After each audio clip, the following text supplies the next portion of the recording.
Hello guys, আসসালামু আলাইকুম। আমি মোহাম্মদ আতিকুল ইসলাম আতিক। আমার পিছনে দেখছেন মূলা ক্ষেত। তো আপনাদেরকে মূলা ক্ষেত দেখাবো। এবছর আসলে চাষিরা মূলা ক্ষেতে খুব লসে আছে। তো আপনাদেরকে দেখাবো মূলা ক্ষেত। চাষিরা অনেক লসে আছে। মূলা ক্ষেত দেখাবো আপনাদের। চাষিরা অনেক লসে আছে।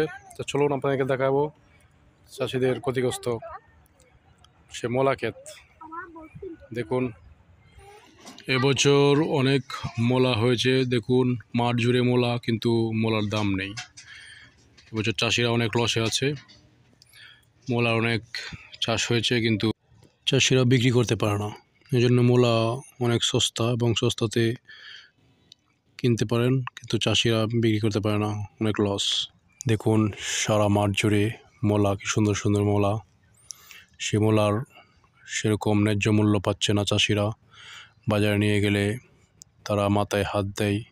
কি করবে, মূলা তো এখন আর তাদের সেই দামে বিক্রি করতে পারে না।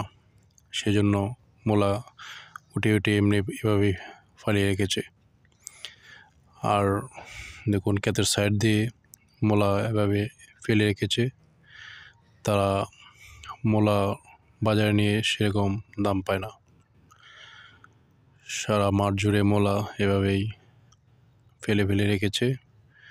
অনেকেই মন চাইলে অনেকে নিয়ে যাচ্ছে, আবার অনেকেই না নিয়ে যাচ্ছে না।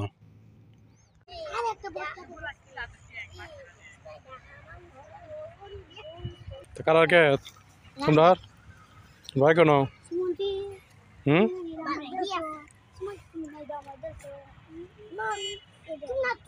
তোমরা বাড়ি কেন মন্তাস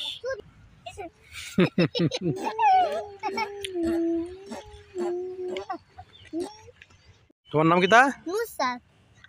তোমার নাম কিতা? তুমি হিরে কও।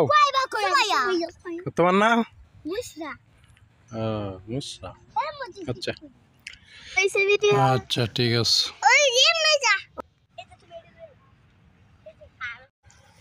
বলা একটা উঠাইছি, এটা খাবো।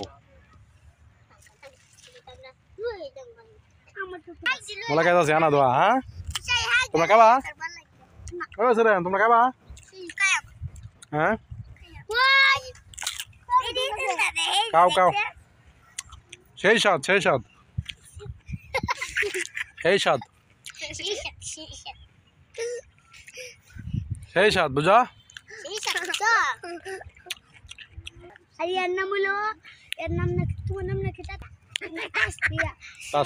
Bye bye. আজ এ পর্যন্তই। আবার অন্য ভিডিও নিয়ে হাজির হব। সে পর্যন্ত ভালো থাকবেন, আর আয়ান মিডিয়া এন্টারটেনমেন্টের সাথেই থাকবেন।